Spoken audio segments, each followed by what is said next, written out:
Do you struggle to get a good night's sleep? Do you wake up feeling groggy and tired every morning? If so, you're not alone.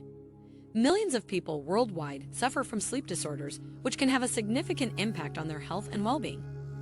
But did you know that there's a simple and natural solution that can help you sleep better? And it's something you probably already have in your kitchen: garlic. Garlic has been used for centuries as a natural remedy for various ailments, including insomnia.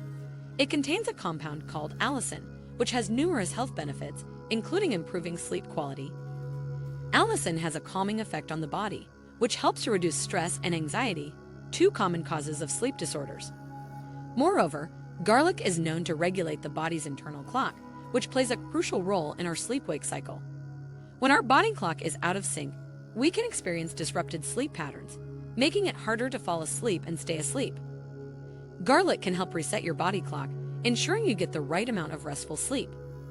But how do you use garlic to improve your sleep quality? The answer is simple. All you need to do is place a few cloves of garlic under your pillow before going to bed. As you sleep, the aroma of garlic will be released, and you'll breathe it in, allowing its soothing properties to work their magic. So if you're struggling to get a good night's sleep, don't reach for sleeping pills just yet. Instead, try sleeping with garlic under your pillow. It's a natural and effective way to improve your sleep quality and promote overall health and well-being. Give it a try tonight and wake up feeling refreshed and revitalized. If you love this video, please subscribe to our channel. Remember to hit that notification icon to be notified when we upload new contents.